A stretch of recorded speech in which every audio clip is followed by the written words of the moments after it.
Hello beautiful soul! Welcome back to my channel. This is Mecha Amer po Japan. Ito yung mic natin. Scorpio, this reading is for you. Second half ng March 2026. Maraming salamat muna sa mga subscriber, new subscriber, cross-watcher, at sa mga bagong pasok dyan. Welcome na welcome kayo sa bahay ni Ate Aimee. Salamat din sa nakataba ng puso ninyong mga comments at sa mga nagpa-personal reading. Marami pong salamat. Kung gusto niyo na energy niyo lang talaga, ang gusto niyo makuha natin, all the details is in description below. Pakicheck na lang. General reading tayo, Scorpio. Kunin mo lang sa'yo at itapon ang hindi naman talaga sa'yo. Maaring vice versa. Energy mo, energy ng person mo, energy ng malapit sa puso mo. Nangyayari or mangyayari pala. Use your own intuition. Lawakan mo ang inyong isipan. Ano man ang gender mo, ano man ang edad mo. Wala sa baraha ang kapalaran ng tao. Kaya pa rin makapagpapabago nito. Gawin yung guide, yung mga warning. Hindi yung negative warning. Yung para magkaroon din kayo ng idea. Tandaan nyo palagi na hindi nyo kailangan mag-resonate sa reading natin. Ang kailangan nyo dito is magkaroon kayo ng idea, awareness, action, mga pwedeng maiwasan o mga pwedeng madesisyonan at iba pa. Okay? Scorpio. Protected from a negative force beyond your control.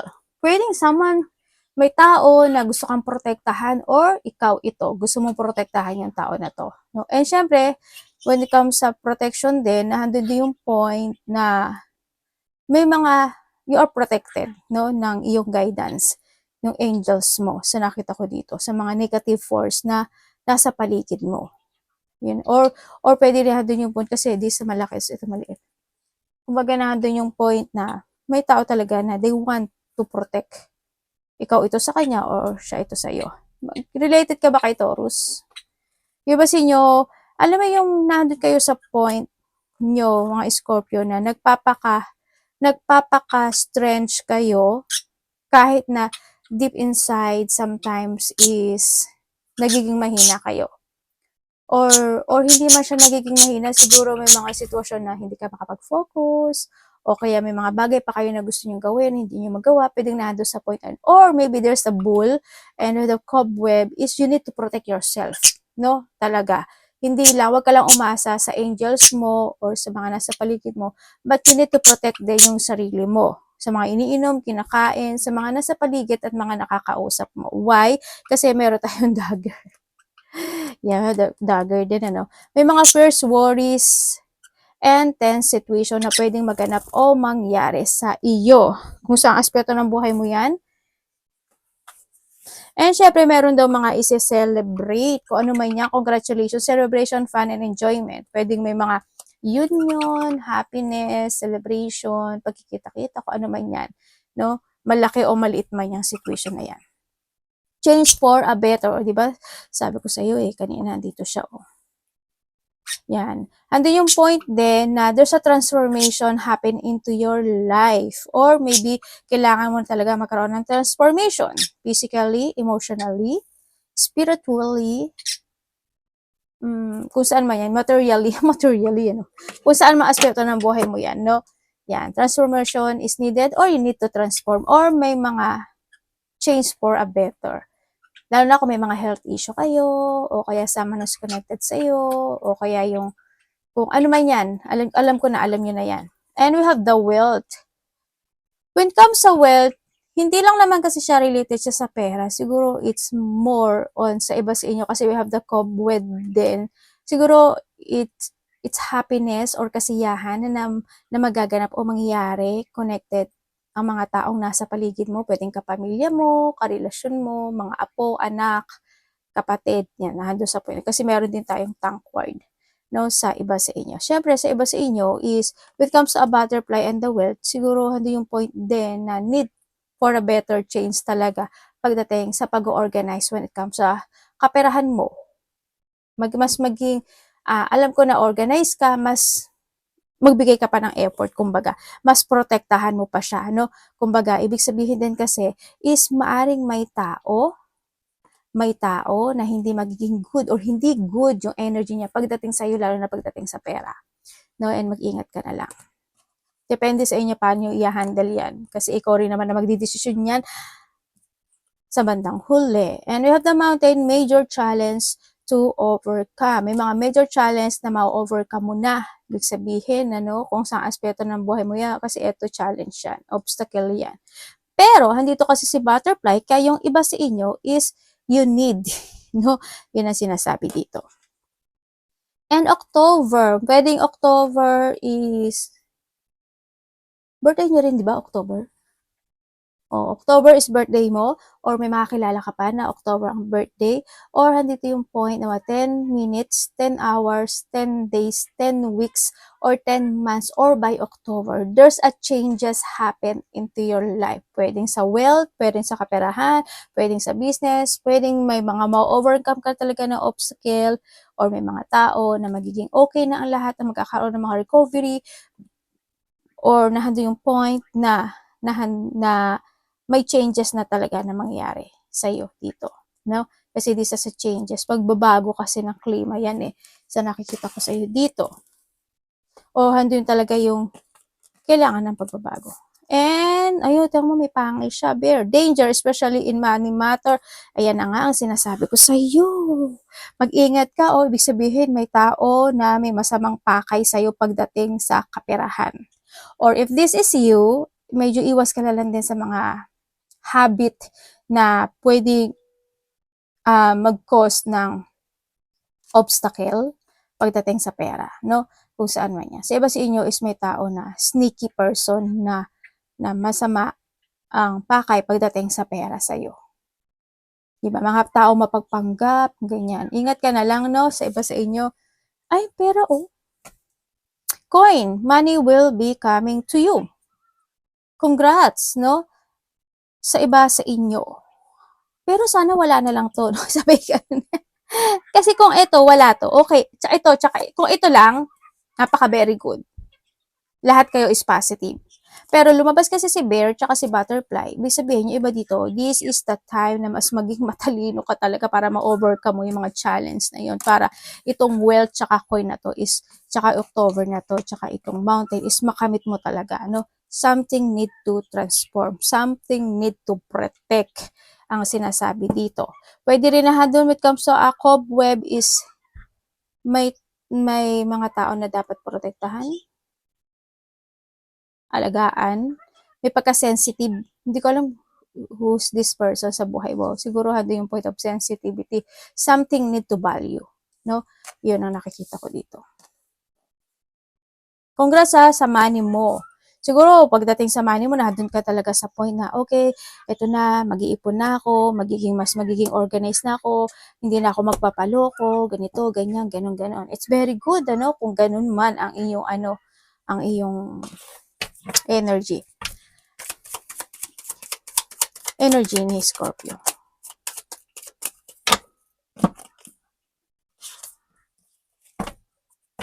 Oy, confident Okay, when it comes sa iyong energy. Pagdating sa energy mo, nandito kasi sitwasyon mo na you are creative. There's a creative idea na you want to make it reality. Nandun ka na sa point na yun. Nandun ka na sa point na talagang nag-filter ka na. Talagang nag-iisip ka na ng tama. Hindi ko naman sinasabi na hindi ka nag-iisip ng tama in the past. Kumbaga, naging mas marupo ka kasi sa mga nakaraang sitwasyon o mga nakaraang taon o buwan man yan. Kumbaga, nas nauna sa'yo kasi yung puso. Hindi ko naman sinasabi na maging masama kang tao. But this time, at least, 'di ba, mas gumagana ngayon yung iyong intellect, your wisdom mo, yung talino mo talaga. It's good, it's perfect. Nandun ka sa point ngayon. Yung energy mo ngayon is may mga bagay ka na parang ile-let go na, itatama na, parang unti-unti na nagkakaroon sa'yo ng clarity sa mga bagay-bagay na gusto mong maging success ka. Or nandun ka sa point na it's more on confident at nahadon ka na sa point na umaasa ka na sa mga bagay na gusto mo mag-success ba. You put effort talaga, no? Nagpuput effort ka talaga sa mga bagay o sitwasyon sa buhay mo. Nandun din yung point na there's a mother figure ako na nakikita sa iyo dito. Hindi ko alam if this is a vice versa. Pwedeng may mother figure or babae man siya, pero may lalaki din kasi ako nakikita dito. Is either bibigyan mo siya ng advice o susuportahan mo siya, or yung babae na yon is bibigyan kanya ng advice o susuportahan ka niya.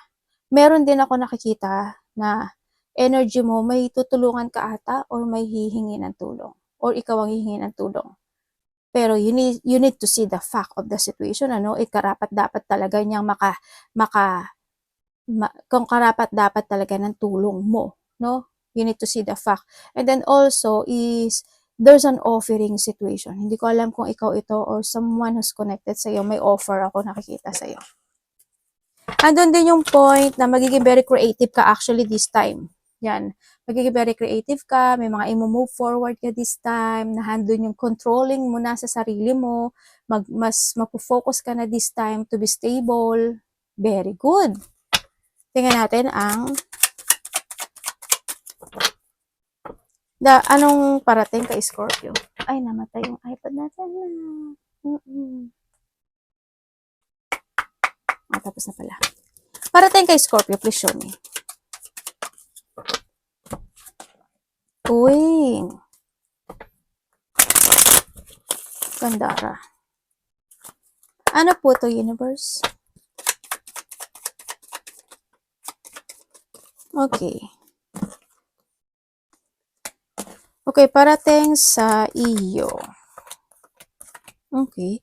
Parating sa iyo is, makakaramdam ka raw ng kasiyahan this time sa nakita ko. So, pwedeng hando yung point na mayroong kang kakilala o kilala mo na siya talaga na maaaring magkakaroon kayo ng communication again, magkakausap kayo, or magkakaroon ng union. Pwedeng kapatid mo to, pamangkin mo ito, or karelasyon, no? May tao makapagbibigay sa'yo ng kasiyahan. And then, nahandun din yung point na ang parating din sa iyo is, meron ka daw mga reminiscing from the past situation. Good or bad man yan, magkakaroon ka ng mga reminiscing or marirevisit mo yung mga nakaraang sitwasyon sa buhay mo. And then also, ang nakikita ko rin dito is, merong taong mas matanda sa iyo. Pwedeng magulang or asawa. Pwedeng na sa point na yun. Ang nakikita ko sa kanya, pwedeng hihingi siya sa'yo ng tulong or bibigyan mo siya ng pera, parang may ganun. Or manghihiram siya sa'yo ng pera, or hingi siya sa'yo ng tulong. Vice versahin mo na lang. Yun ang nakikita ko dito. Pwede rin na ito is, kasi may babae rin, may babae na naman.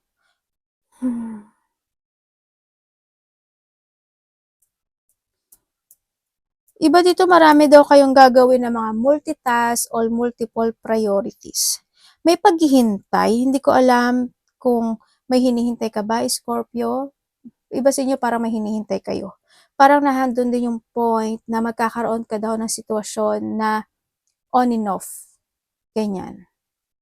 May on and off situation ka na. Halimbawa, gagawin, actionan, hindi, actionan, hindi.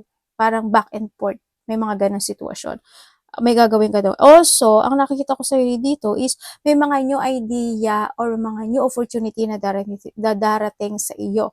May malalaman ka raw na isang katotohanan or pwedeng may tao na magsasabi sa iyo ng katotohanan. Or maybe nahando yung point na sa iba kasi ano to eh.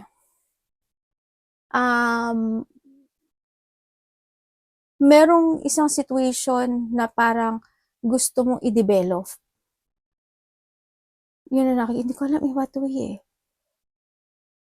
Pwedeng dahil sa babae, kasi may babae. May buntis ba?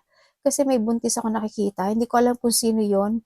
Pwedeng alaga mong hayop or may tao na buntis ako na nakikita. Pero ang hindi ko lang maintindihan sa kanya, medyo parang frustration o may pain ako na nakikita dun sa tao na yon. Yun na nakikita ko ha. And then also, may magbibigay ng opinion or payo. May papasok na pera sa iyo. Sa iba sa inyo, may mga bagong opportunity. Halimbawa, tulad na sabi ko kanina, halimbawa, bagong trabaho, o mga bagong idea na gustong gawin, o kaya is pang umaga, pang tanghali, pang gabi, malilipat ka, section 1, section 2, section 3, o halimbawa, meron ka ng trabaho, o may pinagkakaabalahan ka na, pero nag-iisip ka pa ng isa pang gusto mo pagkaperahan, pwedeng nahandun yung utak mo ngayon. No? Yan. may blessing na parating sa'yo within the 3 days, 3 weeks, or 3 months. May mga travel din ako na nakikita sa iba, malayo man yan o malapit. O pwedeng nahadun sa point na may tao na kukonect sa'yo in a distance. May distansya. Dapat iwasan ni Scorpio.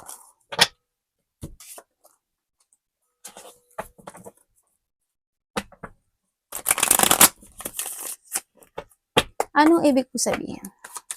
Dapat ko iwasan. Okay, dapat mong iwasan, Scorpio. Siyempre, yung magkaroon ka ng mga pagpapaliban, ma-out of balance ka, or yung hindi ka mag-think to the future. Iwasan mo rin yung mga obstacle na pwedeng makapag-distract sa'yo, or mga kung sino man yung mga obstacle ng buhay mo kasi mukhang marami sila, no? Sa nakikita ko dito, magdi-distract kasi sila sa'yo. Lalo na pagdating sa kaperahan, or maybe hindi mga chismoso o chismosa, iwas ka na lang. Pero wag ka naman rin makasausaw, diba? And syempre, iwasan mo yung maaabuso ka. Yan, magpapaabuso ka, o lolokohin ka, gagamitin ka, or ikaw ito, iwasan mo na lang din yung hindi ka mag-trust sa intuition mo is not to balance din sa nakikita ko. So, kailangan mo rin din kasi dito na alagaan din yung sarili mo. Oo, pagpalagay na natin na okay ka ngayon. 'Di ba? Hindi natin masasabi, 'di ba, na kung hindi tayo magiging very careful at hindi tayo magiging balance sa mga kinakain o iniinom natin, 'di ba? You need to be very careful din. And syempre, iwasan mo rin, syempre, yung mga tao na na masasama, ganyan. Yung mga taong magiging dishonest pagdating sa iyo or gagamitin ka lang nila, yung mga tao na bobolahin ka nila, yung mga tao na na mag-ingat ka sa mga scam, ganyan. Mag-ingat ka talaga. Mag-ingat ka sa mga pagloloko pagdating sa pera. Siyempre, hindi ko naman sinasabi na maging madamot ka. You need to forgive din sa ibang aspeto ng buhay mo kung kinakailangan, di ba? Pero wag naman yung naaabuso ka na. Alam mo yun. Alam mo naman siguro na yun, no? Yun. Ingat na lang di kayo. Tsaka yung mga taong hindi kayo nagsa-same page, ganyan, iwas ka na lang.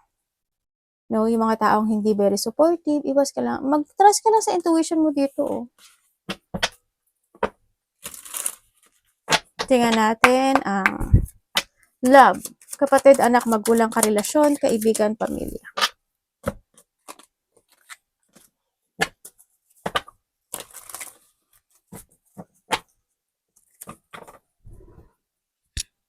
Kala ko may pinupuan ako ng anak ko. Love.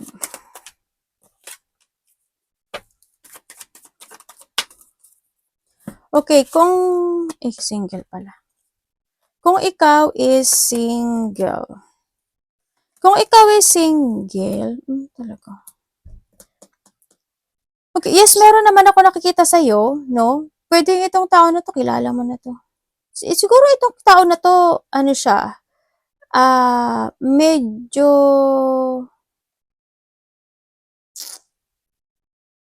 moody. Hindi ko alam kung moody siya or nandun sa point na they want to be independent lang talaga, itong tao na to. Or maybe this is you. Pero there's a person of new. Ako nakikita dito. Yun. Ang itong tao na to, responsible sa nakikita ko dito. Pero nakikita ko, wala na ba kayo nito? Hindi ko alam kung ikaw yung nag-end sa kanya or in-end ka niya. Or kung magkakaroon kayo ng connection itong tao na to, magkakaroon lang din ng katapusan. Matatapos siya. Agad. Hindi naman biglaan, pero matatapos. Magkakaroon ng pagtatapos. Yun ang nakikita ko. Kung kayo naman is nagkahiwalay, oo. Kasi hindi ka naman niya minahal eh. Nakontrol ka ng tao na to, nadiktahan ka ng tao na to. Kung tutuusin nga, ginamit ka lang niya dito sa sitwasyon. Oo, palagi siya nagsusorry sa'yo or maybe this is you. Sasabihin niya, magbabago na siya, pero hindi. No? Handun din yung third party relationship, nagkaroon ng struggle, burden, or stress talaga dito sa sitwasyon. Tinry pa rin inayos naman kahit pa paano. Pero kasi itong tao na to, napaka very independent niya sa nakikita ko. Or maybe this is you, no? Yun. Kung sabihin mo sa akin, minahal ka niya, hindi. Tirabaho ka niya. Pero ang nakikita ko dito, may unfinished business pa siya sa'yo. Kumbaga, hando sa point na gusto pa rin niya ng pagsasaayos or nahando yung point na pwede iba dito namatay na to, no? Or nahando yung point na may mga bagay siya na gusto niya maisaayos in this connection. Pero hindi ko nakikita yung love sa iba, no? Siyempre, bukod yung sa mga namatay na at saka dun sa mga magkarelasyon talaga. Sa mga ano naman to, separated eh. No? Yun na nakikita ko dito. Sa iba dito, nawala na to. As in, na-loss. Yun. And kung kayo naman is in-connected, kung may third party kayo, oo, meron. Meron. Ikaw na lang din siguro yung ano dito, hindi ko lang siguro dito sa sitwasyon ko, sa sitwasyon na nakikita ko, ikaw lang yung nagmamahal. Kasi madali kang mabola. Nabobola ka siguro. Pala ko siguro, pagka na konting lambing ka, nag-sorry, okay na ang lahat. No? Yun ang nakikita ko dito. Or vice versa. Sa may mga third party ha, wag ka magpa-control dito. Kung ako sa'yo. Magaling to magsalita. Sa mga walang third party, ang nakikita ko dito is, hando naman yung pagiging matatag when it comes in this connection. Yun nga lang, maaring isa sa inyo is matalak. Or pwede rin naman na straight to the point kung magsalita, no? Na doon sa point na yun, sa nakikita ko dito. But still, hando naman yung love, kahit pa paano naman, kung may mga time talaga na nagkakaroon ng pagsisinungaling or hindi pagkakaintindihan, nagkakaroon naman ng apology or pagsasaayos din naman kahit pa paano sa nakikita ko dito. Sa mga walang third party ha, yan, they try to work it out pa rin naman yung connection na ito kahit pa paano. Yun nga lang, syempre, hindi naman kasi lahat pwede mong sabihin or hindi lahat ikaw sinasabi mo sa kanya lahat or siya hindi niya rin sinasabi lahat ng mga nasa isip niya. Yun ang nakikita ko dito. Yun. Pero kung sa mga third party, alam niyo na yan. Alam niyo na yung gagawin niyo dyan. Kung bago lang kayo nito, mag-isip ka kung gusto mo siya or hindi. Para hindi ka rin masaktan at the end. Maging matalino. Money.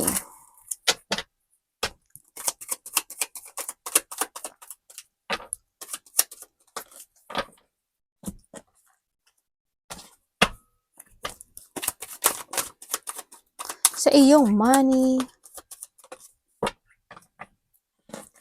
Okay, pagdating sa iyong money. Pagdating sa money mo, nagkakaroon ka naman ng mga idea, no, sa nakikita ko sa'yo dito, and you need to pursue yung idea na yan. Kasi isa yun sa makakatulong sa'yo, para mas growth ka sa kaperahan mo or sa trabaho mo. Ganyan. Nagkakaroon naman ng mga pagpaplano. Kumbaga, nandun yung point. Nasa action mo na lang din ito sa nakita ko. Handun din yung point na matalino ka pagdating sa pera mo. Kasi, mahilig ka magsiyasat, mag-research, mag-alam, o mag-aral, o pag-aralan yung mga bagay-bagay sitwasyon. But, may mga time na hindi mo makokontrol yung mga sitwasyon. But, sinasabi naman dito na kailangan mo maging mas matalino sa kanila or sa kanya. Kasi why? May scam ako na nakikita dito. O, diba? Napatahimik kayo. Pwedeng may taong kakilala ka or bagong kakilala or kunyari merong tao dito na kunyari may interesado sa'yo pero lolokohin ka, mag-ingat ka. Basta pag pera na pinag-uusapan, pag-ingatan nyo. Kasi hindi ganun, hindi naman kayo at hindi naman tayo namumulat din ng pera ng basta-basta, di ba? You need to be very careful. May tao namang gagamit, bubulahin ka, magaling magsalita, merong tao na either nangutang siya sa iyo or mangungutang sa iyo na maaring hindi ka pa niya mabayaran. Kaya mag-ingat ka.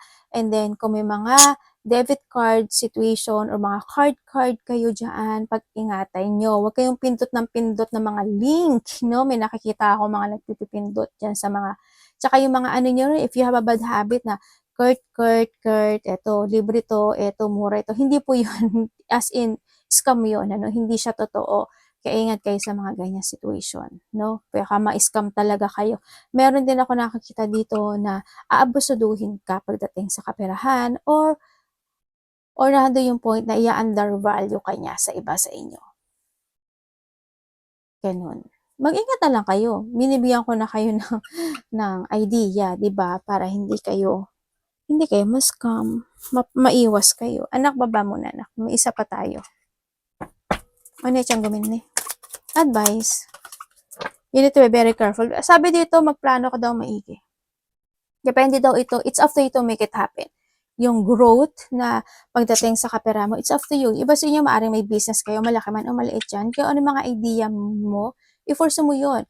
Be adventurous, ano? Kala na kung may mga business kayo. Or sa trabaho, di ba? Magplano ka na magplano. O kaya magplano ka paano mo mapapalago yung pera mo. Anak ka dito. Ano ba ito mga anak ko? Advice. Sandali. Boom, boom, boom. Itong anak ko, ano to, malambing to ito. Okay, when it comes sa advice. When it comes sa advice is, you need to start fresh into your life. Make a plan very carefully. Focus ka lang sa sarili mo, no? Kailangan sa'yo is motivation, taking action, moving forward, and awareness in life. And then, syempre, sinasabi rin dito, this is the time to, kung medyo pagod ka at kailangan mo mag-relax ka, mag-recharge ka, mag-take a rest ka, no? Mag-rejuvenate ka. Kailangan mo din minsan ng mental peace. Huwag ka lang maghintay, huwag ka magda-doubt, no? Sa mga bagay sa buhay mo. Sa sarili mo actually, planning something. This is the time to place your future is in your hand. Tatandaan mo palagi yun, but you need to be very careful, no?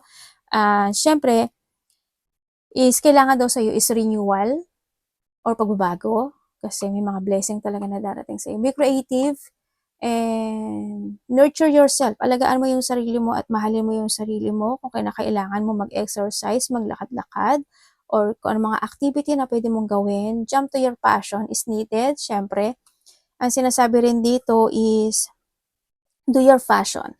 You need to getting away with something, no? Kumbaga, you need to escape sa isang sitwasyon na it's not working to you anymore. Getting away with something. Yan ang pinaka-the best sa lahat. And syempre, huwag ka magre-regret sa mga naganap na nangyari sa buhay mo kasi ang the best kasi doon is yung yung natutunan mo doon sa part na yun. No? Yun ang pinaka-the best sa lahat. At yun yung makakatulong sa'yo to develop more, to growth. Yun ang sinasabi rin ito. Arigatou namaste, God bless.